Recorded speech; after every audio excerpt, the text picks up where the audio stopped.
আজকাল অনেকেই স্টক মার্কেটে অর্থ বিনিয়োগ করছেন, আবার অনেকে স্টক মার্কেটকে একটি ঝুঁকিপূর্ণ খাত হিসেবে বিবেচনা করেন। না বুঝে অর্থ বিনিয়োগ করার কারণে অনেককেই পড়তে হচ্ছে বিপদে। শেয়ার বাজার মূলত একটি লাভজনক বিনিয়োগ খাত। যদি আপনি সঠিক নিয়মে বিনিয়োগ করতে পারেন, শেয়ার কেনার আগে কিছু বিষয় বিবেচনা করা উচিত যা আপনার বিনিয়োগকে নিরাপদ রাখবে। শেয়ার কেনার পরে না পস্তায় একটি শেয়ার কেনার আগে হাজারবার ভাবুন এবং শেয়ার নিয়ে অ্যানালাইসিস করে লো প্রাইসে বিনিয়োগ করুন। আজকে আমরা জেনারেশন নেক্সট স্টক নিয়ে আলোচনা করব। জেনারেশন নেক্সট একটি পোশাক উৎপাদনকারী কোম্পানি এবং 100% রপ্তানিমুখী কোম্পানি। এই শেয়ারটির বর্তমান অবস্থান নিয়ে আলোচনা করব। এটি ভবিষ্যতে কী হতে পারে তা দেখার চেষ্টা করব। জেনারেশন নেক্সট শেয়ারটির ভ্যালুয়েশন নিয়ে আমরা আলোচনা করব। এটি ওভারভ্যালুড না আন্ডারভ্যালুড তা দেখার চেষ্টা করব। আলোচনা করার আগে ছোট্ট একটি অনুরোধ আপনাদের কাছে, আমার ভিডিওটি যদি ভালো লেগে থাকে অবশ্যই সাবস্ক্রাইব করবেন এবং ভিডিওটি না টেনে দেখতে থাকুন। এই ভিডিওর সম্পূর্ণ ডাটা পাবলিকলি অ্যাভেলেবল, শুধুমাত্র এডুকেশনাল পারপাজে তৈরি করেছি। এই ভিডিওর মাধ্যমে আমি স্টককে কিনতে, বিক্রি করতে বা হোল্ড করতে কোনো ধরনের পরামর্শ বা সাজেশন দিচ্ছি না। শেয়ার বাজারে বিনিয়োগ ঝুঁকিপূর্ণ, জেনে ও বুঝে বিনিয়োগ করুন। মনে রাখবেন, টাকা আপনার, লাভ আপনার, লস আপনার, তাই দিন শেষে সিদ্ধান্তটা আপনাকেই নিতে হবে। জেনারেশন নেক্সট হলো জেড ক্যাটাগরির শেয়ার, সেক্টর হচ্ছে টেক্সটাইলস। জেনারেশন নেক্সট প্রতিষ্ঠিত হয় 2004 সালে এবং জেনারেশন নেক্সট 2012 সালে ঢাকা স্টক এক্সচেঞ্জে তালিকাভুক্ত হয়। এই কোম্পানিটির টোটাল শেয়ার সংখ্যা হচ্ছে 49.50 কোটি টাকা। জেনারেশন নেক্সটের পেইড আপ ক্যাপিটাল হচ্ছে 494.98 কোটি টাকা। মার্কেট ক্যাপিটাল হচ্ছে 163.34 কোটি টাকা। এই কোম্পানিটির ফ্রি ফ্লোট হচ্ছে 83.74%। ফান্ডামেন্টালি এই শেয়ারটি ভালো না এবং এটি একটি জাঙ্ক শেয়ার। বিজনেস গ্রোথ বা রেভিনিউ ভালো না। এই স্টকটা হোল্ড করলে আগামীতে কেমন হবে বা কেমন রিটার্ন পেতে পারেন তার একটা ধারণা করতে পারি মাত্র। শেয়ার বাজার নিয়ে যেহেতু গ্যারান্টেড কোনো প্রকার কথা বলা যায় না। এই পৃথিবীতে আল্লাহ তাআলা মানুষকে সব ধরনের ক্ষমতা দিয়েছেন, কিন্তু ভবিষ্যৎ দেখার ক্ষমতা আল্লাহ তাআলা কাউকে দেননি। এই শেয়ারটির ফান্ডামেন্টাল এবং টেকনিক্যাল চার্ট অ্যানালাইসিস করলে আমরা খুব সহজেই বুঝতে পারবো এই শেয়ারটির বর্তমান অবস্থান। এই শেয়ারটির বর্তমান মার্কেট ভ্যালু ডাউনে আছে। PE ratio, EPS, NAV, dividend yield কোনো অ্যাসপেক্টে এই কোম্পানিটি ভালো না। সবচেয়ে বড় কথা হচ্ছে এই কোম্পানিটির ম্যানেজমেন্ট এফিসিয়েন্সি ভালো না। কোম্পানিটির শর্ট টার্ম লোন আছে। একটি শেয়ার কেনার আগে অবশ্যই আপনাকে দেখতে হবে শেয়ারটি ফান্ডামেন্টালি স্ট্রং কিনা এবং একটি মৌলভিত্তির শেয়ার কিনা। জেনারেশন নেক্সট 100% রপ্তানিমুখী টেক্সটাইল কোম্পানি এবং অ্যাপারেল কোম্পানি এবং 30 জুলাই 2006 সালে বাণিজ্যিক কার্যক্রম শুরু করে।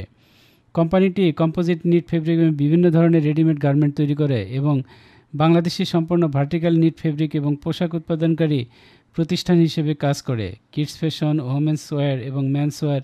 এই কোম্পানিটি ইউএসএ, কানাডা, ইউরোপ, আমেরিকা এবং অস্ট্রেলিয়া তৈরি পোশাক রপ্তানি করত।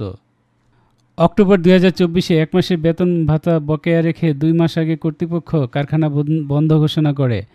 শ্রমিকদের 3 মাসের বেতন বকেয়া আছে। পুঁজিবাজারে তালিকাভুক্ত জেনারেশন নেক্সট ফ্যাশন লিমিটেডের ক্যাটাগরি পরিবর্তন করা হয়েছে। কোম্পানিটিকে বি ক্যাটাগরি থেকে জেড ক্যাটাগরিতে স্থানান্তরিত করা হয়েছে। ক্যাটাগরির পরিবর্তনের কারণে কোম্পানিটিকে ঋণ সুবিধা দিতে ব্রোকার হাউস এবং মার্চেন্ট ব্যাংকে নিষেধ করেছে ডিএসই, যা 27 জানুয়ারি 2025 থেকে কার্যকর হয়। সর্বপ্রথম ফান্ডামেন্টাল শেয়ার যদি দেখি তবে দেখব যে বর্তমান প্রাইস 3 টাকা 30 পয়সা। 52 সপ্তাহের মধ্যে সর্বোচ্চ প্রাইস ছিল 7 টাকা 20 পয়সা এবং সর্বনিম্ন ছিল 2 টাকা 90 পয়সা। এনএবি হচ্ছে 11 টাকা 75 পয়সা। বর্তমান প্রাইসটা কম এবং এই শেয়ারটিতে খুব একটা আপ মুভমেন্ট আমরা দেখতে পাইনি। মোটামুটি একটা ডাউন ট্রেন্ডের মধ্যে আছে এবং বাউন্স ব্যাক করার সম্ভাবনা খুবই ক্ষীণ। সেজন্য আগামী দিনে নির্বাচিত সরকার এবং ডিএসই সহ সংশ্লিষ্ট কর্তৃপক্ষ যদি পজিটিভ ইনিশিয়েটিভ নেয় তবে শেয়ারটি আগের অবস্থানে ফিরে যাবে। তবে কোম্পানিটির শর্ট টার্ম লোন আছে। কোনো অ্যাসপেক্টে এই স্টকটি রিস্ক ফ্রি স্টক নয়, এটা আমরা বলতে পারি।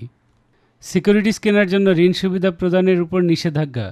বিএসইসির নির্দেশিকা অনুসারে 7 জানুয়ারি 2025 থেকে জেনারেশন নেক্সট ফ্যাশনস লিমিটেডে সিকিউরিটিজ কেনার জন্য ঋণ সুবিধা প্রদান থেকে বিরত থাকার জন্য স্টক ব্রোকার এবং মার্চেন্ট ব্যাংকারদের অনুরোধ করা হয়েছে এবং বার্ষিক সাধারণ সভা এজিএম না করার বিষয়ে 2024-এর 20 মে তারিখে বিএসইসির নির্দেশিকা অনুসারে 7 জানুয়ারি 2025 থেকে কোম্পানিটিকে বিদ্যমান বি ক্যাটাগরি থেকে জেড ক্যাটাগরিতে রূপান্তরিত করা হয়েছে। এখন আমরা জেনারেশন নেক্সটের কারেন্ট শেয়ার হোল্ডিং এবং ফ্রি ফ্লোট দেখব। জেনারেশন নেক্সট স্টকটির স্পন্সর পরিচালকদের 16.26% বেশিরভাগ অংশীদারিত্ব রয়েছে, যেখানে প্রাতিষ্ঠানিক বিনিয়োগকারীদের আছে 21.19% এবং সাধারণ জনগণের আছে 62.55%। বেশিরভাগ শেয়ার আছে জনগণের হাতে। জেনারেশন নেক্সট স্টকটির ফ্রি ফ্লোট হচ্ছে 83.74%। আমরা জানি ফ্রি ফ্লোট শেয়ার যত বেশি হয় তত ভালো, তবে ভালো কোম্পানির শেয়ার স্পন্সর ডিরেক্টরদের বেশিরভাগ শেয়ার থাকে এবং তাদের হোল্ডিংটা বেশি থাকে। জেনারেশন নেক্সটের বর্তমান সংবাদ হচ্ছে, পরিচালক জানিয়েছেন যে কোম্পানির চেয়ারম্যান এবং ব্যবস্থাপনা পরিচালক যোগাযোগের বাইরে রয়েছেন এবং দেশের বাইরেও থাকতে পারেন। চেয়ারম্যান, ব্যবস্থাপনা পরিচালক এবং অন্যান্য পরিচালকদের অনুপস্থিতিতে কোম্পানির নিম্নলিখিত সমস্যার সম্মুখীন হচ্ছেন। তা হচ্ছে: ক, অসম্পূর্ণ কোরামের কারণে বোর্ড সভায় সিদ্ধান্ত নিতে অক্ষম।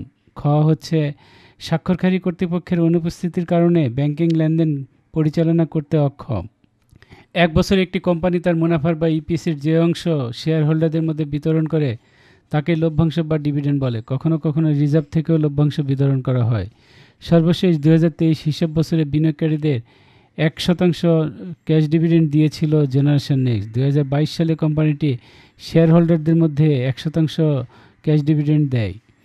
ডিভিডেন্ড ইল্ড, জেনারেশন নেক্সটের ডিভিডেন্ড ইল্ড হচ্ছে 3.03% 2023। সাধারণত যে কোম্পানির পিই রেশিও বা মূল্যায়ন অনুপাত যত কম, সেই কোম্পানিতে বিনিয়োগের ঝুঁকিও তত কম। শেয়ার প্রতি আয় যদি প্রতি বছর ক্রমাগতভাবে একই থাকে, তাহলে ঠিক কত বছর পর বিনিয়োগকৃত অর্থ ফেরত পাওয়া যাবে তা নির্দেশ করে এই পিই রেশিও। জেনারেশন নেক্সটের বর্তমান পিই রেশিও হচ্ছে -61.87 এবং 2023 সালে পিই রেশিও ছিল 93 টাকা। এখন আমরা জেনারেশন নেক্সটের শেয়ার প্রতি নিট সম্পদ মূল্য বা এনএভি দেখব। এটি শেয়ার প্রতি কোম্পানির নিট সম্পদের মূল্য প্রদর্শন করে, যা কোম্পানির শেয়ারের প্রকৃত মূল্যের পরিচায়ক।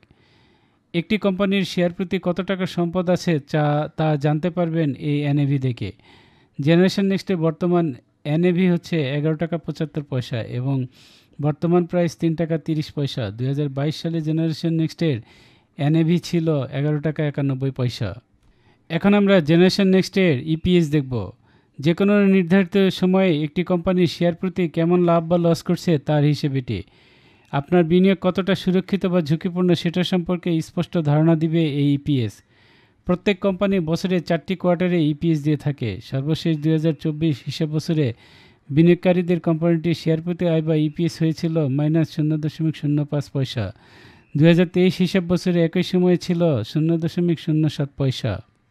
আরএসআই হলো একটি জনপ্রিয় মোমেন্টাম অসিলেটর, যা ট্রেডার এবং বিনিয়োগকারীদের দ্বারা স্টক এবং অন্যান্য আর্থিক সম্পদগুলিতে ওভারবট এবং ওভারসোল্ড লেভেল শনাক্ত করতে ব্যবহৃত হয়। আরএসআই যদি আমরা লক্ষ্য করি, তবে আমরা দেখতে পাচ্ছি ডাউন ট্রেন্ডে আছে। আরএসআই এখন 45.68-তে আছে। 18 নম্বর 2024 আরএসআই 40.38-এ ছিল। আমরা যদি এমএসিডি হিস্টোগ্রাম দেখি, তবে দেখতে পাচ্ছি আপট্রেন্ড থেকে ডাউন ট্রেন্ড নির্দেশ করছে, অর্থাৎ বুলিশ পার্ট শেষ করে বিয়ারিশ পার্টে অবস্থান করছে। তবে সময় বলে দেবে ভবিষ্যতে কি হবে। এখন আমরা চলে যাব টেকনিক্যাল চার্টে। মান্থলি চার্ট আপনারা দেখতে পাচ্ছেন। জেনারেশন নেক্সট 2012 সালের ডিসেম্বর মাসে 45 টাকার উপরে উঠেছিল। এরপর থেকে সে আর ওই প্রাইসে যেতে পারে নাই। 100% এক্সপোর্ট কোম্পানি হিসেবে যে ব্র্যান্ড ইমেজ তৈরি করেছিল, সেটা সে ধরে রাখতে পারেনি জেনারেশন নেক্সট। গত এক দশকে রপ্তানিমুখী তাদের পণ্য নিয়ে কোনো কাজ করেনি এই জেনারেশন নেক্সট, যার কারণে কোম্পানিটির স্টক কমতে কমতে এখন সে 3.30 টাকা নেমে আসে।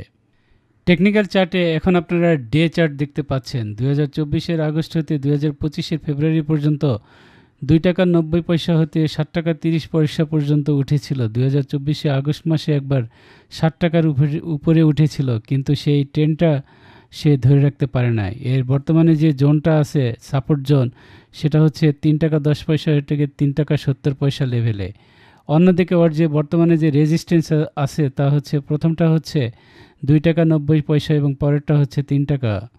এই দুইটা ক্রস করে যদি উপরে উঠে যেতে পারে, তাহলে সে একটা লেভেল পাবে, আর সেই লেভেলটা হতে পারে 3.40 টাকা, 3.70 টাকা, 4 টাকা এবং 4.50 টাকাও যেতে পারে। এক্ষেত্রে আমাদের একটু সময় ক্ষেপণ করতেই হবে।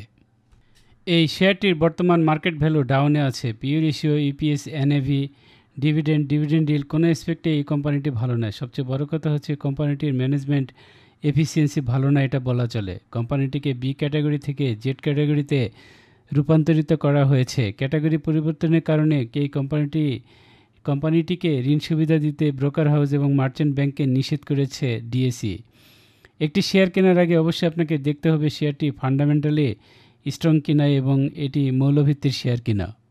জেনারেশন নেক্সট শেয়ারটি একটি টেক্সটাইল কোম্পানি এবং 100% পোশাক রপ্তানিকারক কোম্পানি। জেনারেশন নেক্সটের প্রাইসটা একটা ডাউন ট্রেন্ডে আছে এবং এই কোম্পানিটির ম্যানেজমেন্ট বা এফিসিয়েন্সি যদি ভালো হয় এবং মার্কেট যদি স্টেবল থাকে, তবে দীর্ঘমেয়াদের জন্য ইনভেস্ট করলে ভবিষ্যতে ভালো হবে বলে আমরা মনে করছি। তবে সময় বলে দেবে ভবিষ্যতে কী হবে।